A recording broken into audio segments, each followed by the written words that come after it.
"If the child at the window ever turns her face toward you," Mrs. Halloway whispered, "lower your eyes and keep walking." Those were the first words Clara Bennett heard inside Whitmore House, and they followed her deeper than the cold. The mansion stood 12 miles from the nearest town, high on a ridge where the wind came over the pine trees like a warning, and the morning fog clung to the black iron gates, as if the earth itself wished to keep strangers out. Clara had arrived before sunrise in a borrowed wool coat, her shoes damp from the gravel drive, her small carpetbag held with both hands because it contained everything she owned. She had been hired for kitchen work, laundry, and whatever else a poor maid could do without complaint, which meant nearly everything. The housekeeper, Mrs. Halloway, led her through a servant's entrance that smelled of coal smoke, lemon soap, and old stone. No one welcomed Clara. No one was cruel either. That was almost worse. Whitmore House did not feel like a place where people lived. It felt like a place where people remembered. Every hallway seemed to hold its breath. Every portrait watched from behind a veil of dust. Somewhere above them, a clock struck 6, each chime slow and heavy, as though time itself had grown tired here. Clara kept her eyes lowered, the way she had learned to do in houses where wealth could bruise without ever lifting a hand. Yet as they crossed the rear hall, something pale moved beyond the curve of the staircase. Clara looked up before she could stop herself. On the 3rd floor, behind a tall window filmed with frost, stood a little girl in a white nightdress. She could not have been more than 7. Her hair, light brown and tangled from sleep, fell over one shoulder. One small hand rested against the glass. She did not wave. She did not blink. She simply stared down into the gray morning with eyes too still for a child. Clara felt an ache open in her chest, quiet and immediate, like recognizing a song she had never heard before. Mrs. Halloway seized her sleeve, not harshly, but firmly enough to break the spell. "That is Lady Lily Whitmore," she said under her breath. "His Grace's daughter. You will not speak to her unless ordered. You will not ask about her. And above all, you will not mention her in the Duke's presence." Clara turned away, but the image remained. The child, the window, the small hand pressed to the cold as if she were waiting for someone who would never come. At breakfast below stairs, the other servants spoke in low voices. Duke Everett Whitmore had buried his wife 2 years ago, and from that winter onward, his daughter had not spoken a word. Some said grief had stolen her voice. Others said the house had. Clara said nothing. She had lived long enough among the unwanted to know that silence was rarely emptiness. More often, it was a locked door. And somewhere inside that silent child, something was still knocking. By mid-morning, Clara had learned that Whitmore House obeyed rules no one dared write down. The silver was polished in silence. The curtains in the east wing remained closed, even when sunlight pressed against them. No servant crossed the 3rd-floor landing after dusk. And when the Duke's footsteps sounded in the corridor, every voice lowered as if grief itself were passing by in black boots. Clara first saw Duke Everett Whitmore from the shadow of the breakfast room doorway, where she stood with a tray of fresh linen folded against her chest. He came down the main staircase at precisely 8 o'clock, tall and severe in a dark coat, his face pale with the kind of weariness sleep could not repair. His hair was neatly combed, his collar immaculate, his expression carved from winter stone. In one hand, he held a silver pocket watch, turning it once beneath his thumb before slipping it back into his vest. No one greeted him unless he spoke first. No one smiled. The house seemed to straighten around him, not from respect alone, but from fear of disturbing something already cracked beyond mending. Clara had expected a cruel man. Instead, she saw something quieter and more troubling. Duke Whitmore looked like a man who had survived, but had not forgiven himself for it. Mrs. Halloway stepped forward with the morning letters. He accepted them without looking at her. A footman opened the dining room door. The Duke crossed the hall, and that was when Lady Lily appeared at the top of the staircase. She had come without sound, her small hand resting on the banister, her white dress too thin for the chill that lived in the stone walls. A ribbon hung loose in her hair. She looked at her father with a stillness that made Clara's throat tighten. For one fragile second, no one moved. Even the fire seemed to burn more softly. Duke Whitmore lifted his eyes. He saw the child. Clara knew he did, because his hand closed around the pocket watch so tightly that his knuckles paled. Lily took one step down, not toward the servants, not toward warmth, toward him. The Duke's face did not change, but something behind his eyes retreated as if a door had slammed shut inside him. He turned away before the child reached the next step. "Remove her," he said, his voice low and controlled. Not harsh, not loud. That made it worse. A nursemaid hurried forward, murmuring apologies, and guided Lily back toward the upper hall. The little girl did not resist. She only kept her eyes on her father until the curve of the staircase hid him from view. Then the dining room door closed, and the house began breathing again. Clara stood frozen with the linen in her arms. She had seen neglect before in poor rooms and crowded boarding houses, but this was different. This was not absence. This was refusal. At noon, while carrying coal to the rear parlor, Clara passed beneath the third-floor landing and found a small object lying on the lowest step, a paper bird, folded clumsily from the corner of an old letter. She knew at once it belonged to Lily. The creases were uneven, made by careful fingers that wanted to create something gentle in a house that had forgotten how. Clara should have placed it on the hall table and walked away. Instead, she smoothed one bent wing, set the little bird upright on the stair, and whispered, "There now. You can still fly." She thought no one heard her. But from above, behind the banister, a pair of gray eyes watched in silence. Clara did not approach Lady Lily the next morning. She understood children who had been watched too closely. They learned to vanish while standing in plain sight. So Clara did what no one else in Whitmore House seemed willing to do. She left room around the child. At 7 o'clock, when the upstairs trays were prepared, Clara placed a small cup of warm milk near the third-floor landing and set beside it a slice of toast spread thinly with honey. She said nothing. She did not look toward the banister. She only adjusted the tray cloth, turned, and went back down the stairs with her hands folded before anyone could accuse her of lingering. When she returned an hour later, the milk was gone, the toast remained half-eaten, and beside the plate sat the paper bird with both wings carefully straightened. Clara felt the smallest warmth move through her, dangerous because it resembled hope. After that, the days began to gather secret signs. A ribbon left on the lower step, a button from a child's sleeve placed near the laundry basket, a tiny footprint in dust outside the unused east parlor. Clara answered each one without making a ceremony of it. She mended the ribbon and left it folded on the windowsill. She sewed the button back onto a clean gray dress. She wiped away the footprint, then placed a small cloth beside the door in case Lily wished to clean another one herself. No questions, no pity, no command to speak. In the kitchen, the cook shook her head and muttered that Clara was inviting trouble. But Clara had spent too many years being treated as if kindness required permission. By the fourth afternoon, rain darkened the windows and turned the long drive into two muddy lines leading nowhere. Clara was sent upstairs with a basket of folded towels for the guest rooms, and as she passed the nursery corridor, she heard the faint scrape of pencil against paper. The sound was so soft it might have been a mouse in the wall. She should have kept walking. Instead, she paused outside a half-open sitting room and saw Lily kneeling on the rug beside the cold fireplace, her small body bent over a sheet of drawing paper. Clara remained in the doorway. "May I leave these towels here for a moment, my lady?" she asked gently, as if Lily had invited her. The child did not answer, but she did not hide the paper either. Clara stepped inside and set the basket down. The room smelled of dust, lavender water, and rain on old glass. On the floor lay several drawings, all made in the same hard gray strokes. A staircase, a woman in a pale gown, a dark shape behind her. Again and again, the staircase. Again and again, a strip of black ribbon, floating like a broken shadow near the woman's hand. Clara's breath slowed. These were not childish pictures of sadness. They were memories trying to survive without words. Lily's pencil trembled. Clara wanted to ask who the woman was, what the ribbon meant, what the child had seen on those stairs. But questions could become cages when spoken too soon. So she lowered herself to the rug, leaving 3 feet of space between them, and picked up a blank sheet.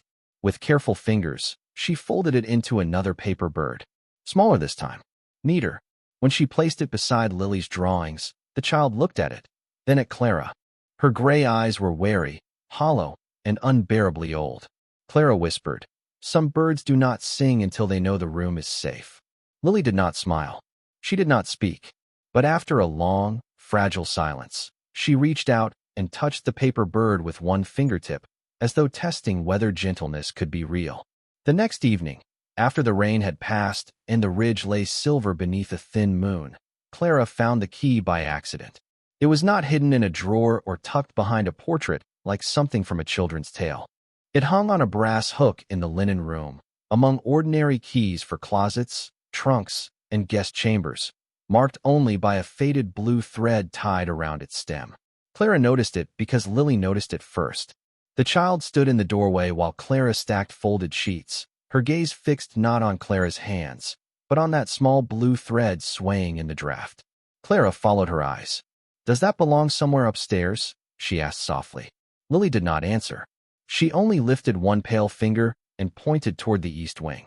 The gesture carried no demand, only a grief so old it seemed to have learned patience. Clara should have called Mrs. Halloway. She should have returned to the laundry table, lowered her head, and remembered her place. But the drawings from the sitting room had followed her all day. The staircase, the pale gown, the black ribbon, the shape behind the woman. Memories did not repeat themselves in a child's hand without reason. So Clara took the key. Lily walked several feet ahead of her along the third-floor corridor, silent as candle smoke. The house had grown colder with each step, as if they were moving not through a hallway, but backward through time. At the end of the east wing stood a white door that had yellowed with neglect. A nursery door. Dust lined the frame. No servant had polished the knob in years. Lily stopped before it and folded both hands against her chest. Clara knelt, so their eyes were level. "We do not have to go in," she whispered. Lily looked at the key, then at the door. That was answer enough. The lock resisted once, then gave with a tired click. Inside, the nursery waited as though the last breath taken there had never left. Pale curtains hung motionless over the windows. A little bed stood beneath a painted canopy of faded stars. Wooden blocks remained stacked beside the hearth. A small piano sat near the far wall, its ivory keys dulled by dust. On a chair by the fireplace lay a woman's blue shawl, folded with such tenderness that Clara knew no careless hand had left it there. Lily entered slowly. Her feet made no sound on the rug. She passed the bed, the blocks, the chair, and stopped before the piano. Clara watched the child's shoulders rise and fall in shallow breaths. Lily reached out, but did not touch the keys. Clara stepped beside her and pressed one note, gentle as a drop of rain. The sound trembled through the room. Lily's face crumpled in silence. No cry came, no word. Only 2 tears slipped down her cheeks, shining in the dim candlelight like something the house had tried to keep locked away. Then a voice struck from the doorway. "Who gave you permission to enter this room?" Clara turned. Duke Everett Whitmore stood in the hall, black coat unbuttoned, silver watch chain glinting across his vest. His face was calm, but the calm was worse than anger. Lily shrank back from the piano. Clara stepped only half an inch in front of her, not enough to challenge him, only enough to shield the child from the full force of his gaze. "Your Grace," she said, keeping her voice steady, "Lady Lily led me here." His eyes moved past Clara to the child, and for one breath, pain crossed his face so nakedly that Clara almost looked away. Then the door inside him closed again. "My daughter does not lead servants anywhere," he said. "She is not to be brought here. Not by you. Not by anyone." The candle between them flickered. Clara lowered her head, but she did not retreat. "She was afraid," she said. "Then you should have left her fear undisturbed." The words fell cold and final. He ordered Clara from the east wing before nightfall and forbade her from approaching the nursery again. As Clara guided Lily back into the corridor, the child's hand brushed hers for the first time, small and freezing, and clung there for 3 silent steps before letting go. The order against Clara settled over Whitmore House like a second frost. By supper, every servant had heard of it. By candlelight, even the kitchen seemed to know. The copper pots gleamed too brightly, the knives were placed too carefully, and no one looked at Clara for more than a breath. She scrubbed the long table in silence while rain began again beyond the high windows, first as a whisper, then as a steady tapping against the glass. Above them, somewhere in the closed dark of the 3rd floor, Lily was alone.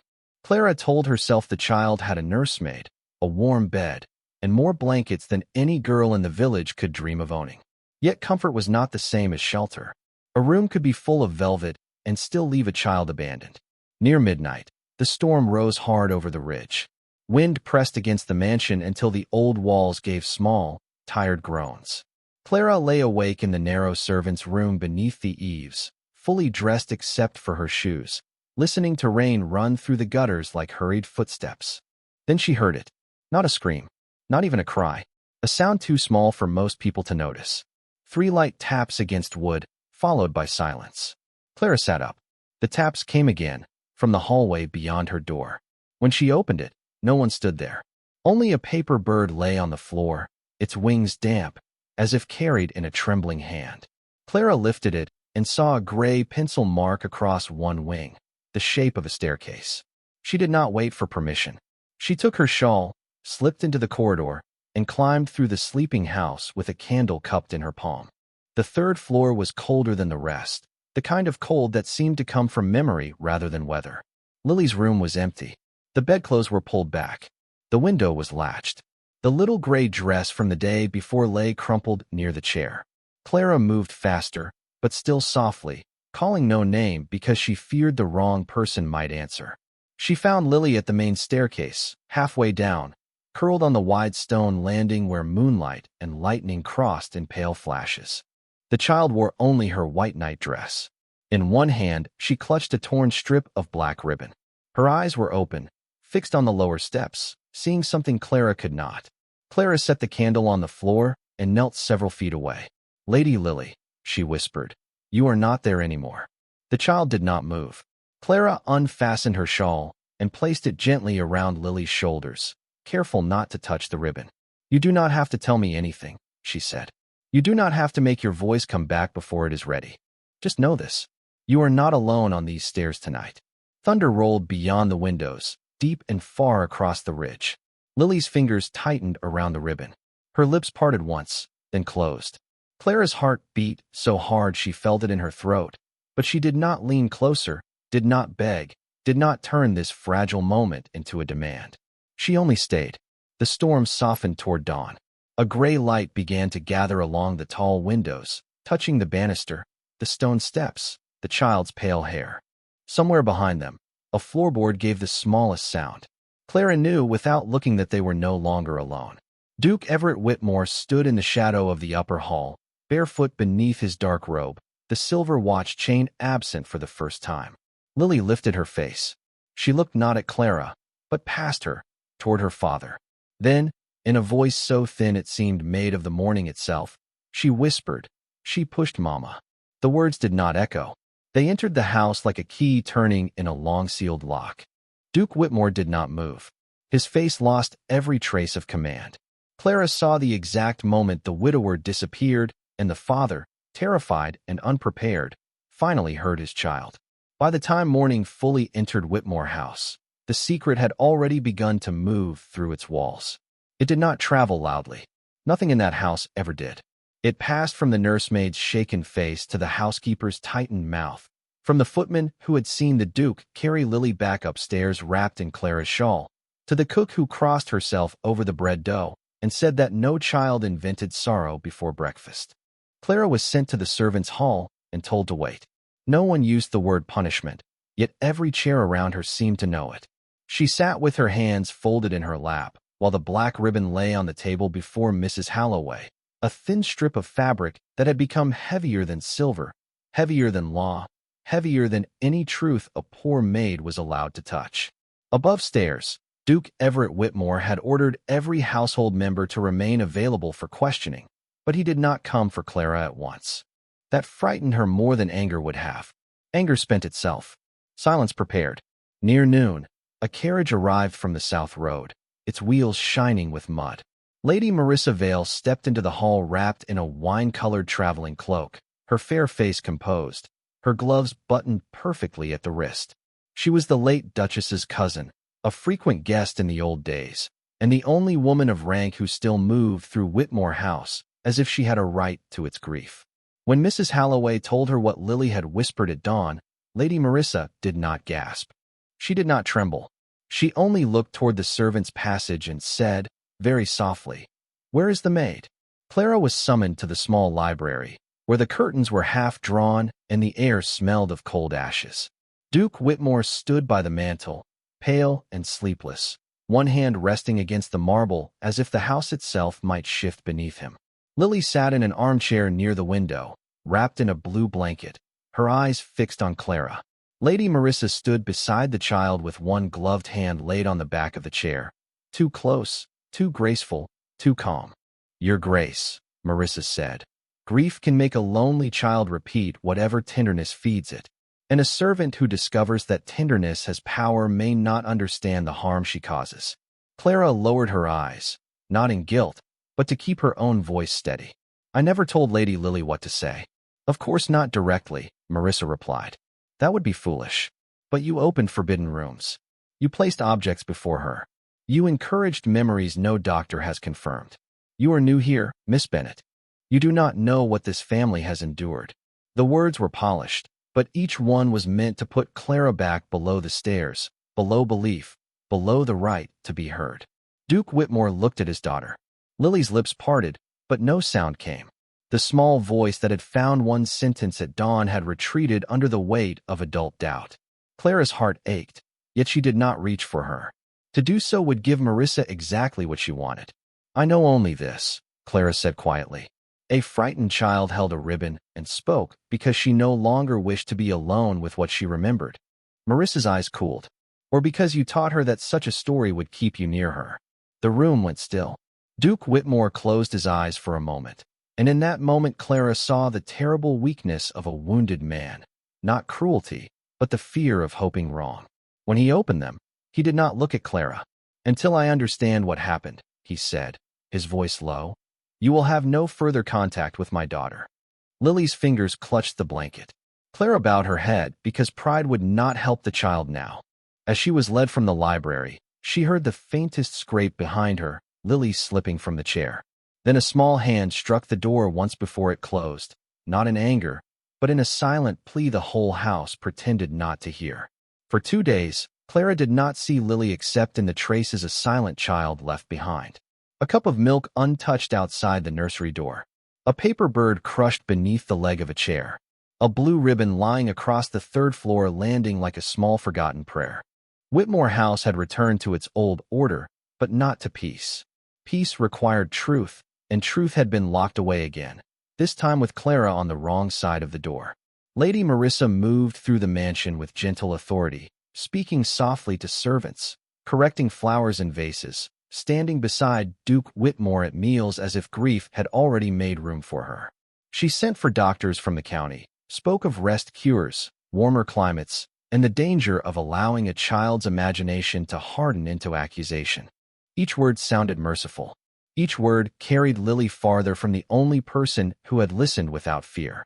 On the 3rd afternoon, carriages rolled up the drive carrying neighbors, a physician, and 2 distant relatives of the Whitmore family. It was not called a gathering, but the silver was brought out, the parlor fires were lit, and Clara understood that Lady Marissa meant to settle the matter before witnesses. She was ordered to stand in the side hall until summoned. Through the cracked parlor door, she heard voices softened by rugs and heavy curtains. Lady Marissa spoke with sorrow polished smooth. "His Grace has suffered enough uncertainty. The child needs treatment away from this house, away from influences that feed her distress."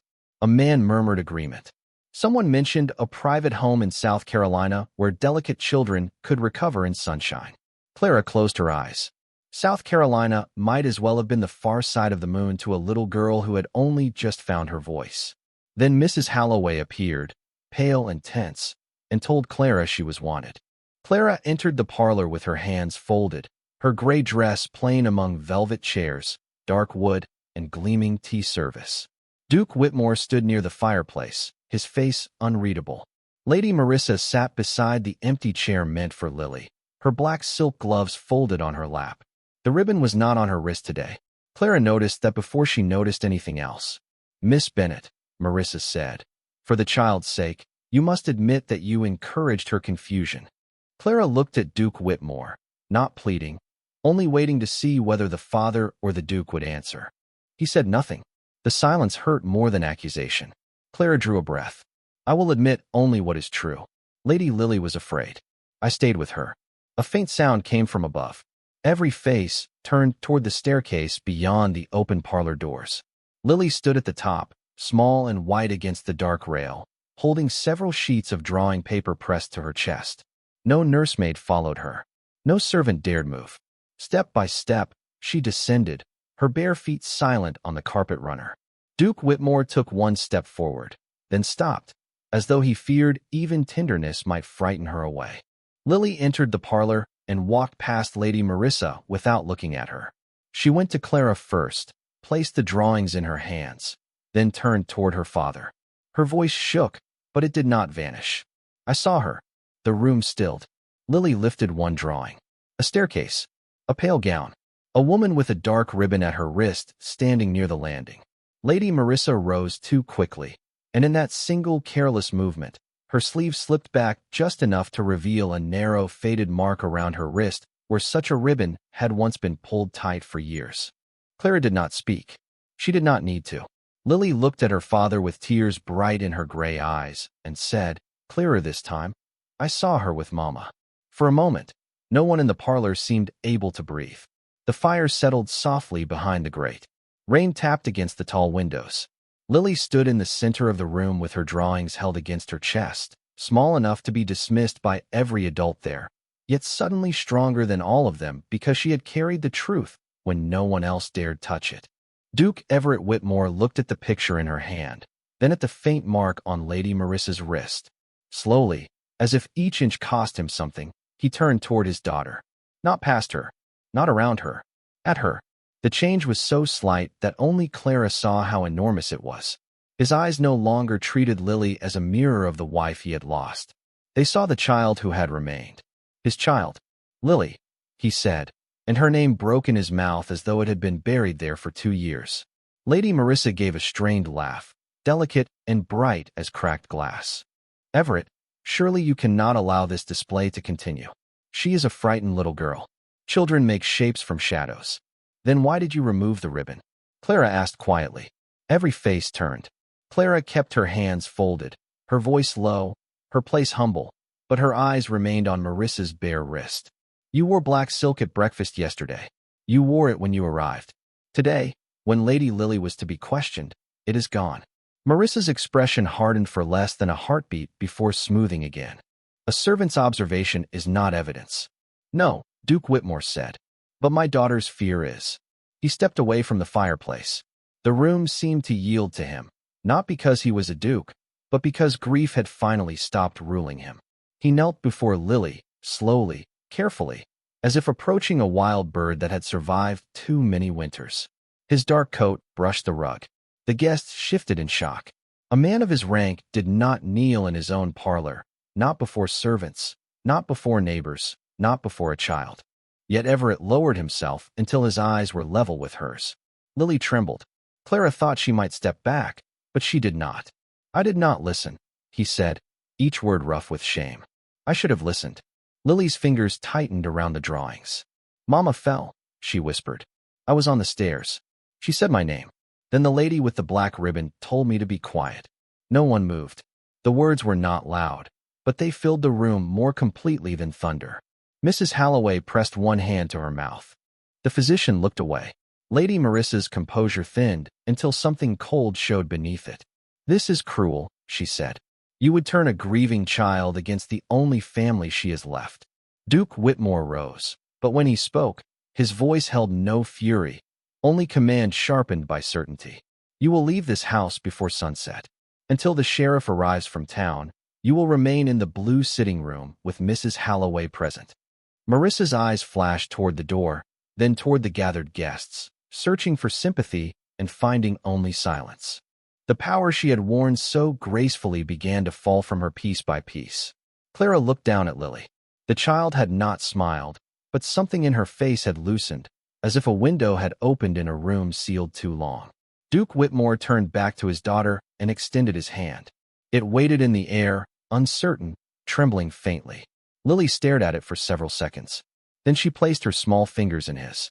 The Duke closed his eyes. No blessing was spoken. No music rose.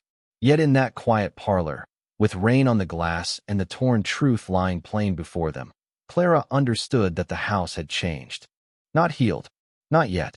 But for the first time in 2 years, Whitmore House had chosen the child over the silence.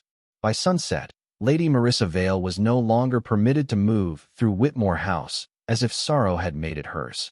The sheriff came from town in a rain-dark coat, asked his questions with his hat held against his chest, and left with enough truth to carry back down the 12-mile road. No one shouted. No one celebrated. Some endings were too grave for triumph. When Marissa's carriage rolled away beneath the black iron gates, Clara stood near the servants' entrance and watched the red wheels disappear into mist. She felt no joy, only the strange exhaustion that follows a storm after the windows have finally stopped shaking. That night, Whitmore House did not become warm. The portraits still watched. The east wing still smelled of dust and lavender water. The old clock still struck each hour with a tired heart. Yet something had shifted in the spaces between those sounds. The servants no longer lowered their voices when Lily passed. Mrs. Halloway opened the curtains in the nursery for the first time in 2 years, and pale morning entered like a guest unsure it was welcome. Clara spent the next day packing her small carpet bag. She did it quietly, folding her worn dresses, her spare stockings, and the blue shawl Lily had returned to her with both hands. No one had dismissed her, but Clara understood the laws of houses like Whitmore. A poor maid might be useful in a tragedy, even necessary, but usefulness was not the same as belonging. She had carried a child through a locked door. She had helped a father hear the truth. That was enough. At dawn, she went to the nursery one last time to leave a final paper bird on the windowsill. Lily was awake, sitting beside the small piano, her hair brushed smooth, her gray eyes softer than Clara had ever seen them. Duke Everett Whitmore sat across from her on a low chair that looked too small for his tall frame. His black coat was gone. He wore a plain white shirt, sleeves buttoned at the wrist, and in his hands rested the silver pocket watch. He had opened it and placed it on Lily's palm. "It belonged to your mother," he said, his voice quiet but steady. "I kept it because I was afraid to lose the last part of her. But you were never the part one lost. You were the part she left me to love." Lily looked at him for a long moment. Then she leaned against his side. The Duke closed his eyes as if the weight of that small head against him had undone a grief no prayer had reached. Clara turned to leave before they noticed her, but Lily did. "Clara," she said. Not a whisper this time. A name, clear and living in the morning air. Clara stopped with one hand on the door. Duke Whitmore rose slowly.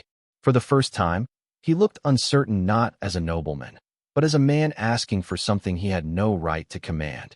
"Miss Bennet," he said, "I owe you more than wages." Clara lowered her eyes.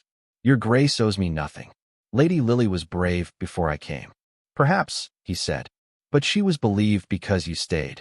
Lily crossed the room and took Clara's hand. Her fingers were warm now. "Do not go," she said. The words were simple, but they filled the nursery more brightly than the sun. Clara could have refused a duke. She could not refuse the child who had fought her way back to speech. Everett stepped closer, leaving a respectful distance between them. "Stay," he said softly, "not below stairs, and not as a servant we forget to thank. Stay as the woman who gave this house back its voice."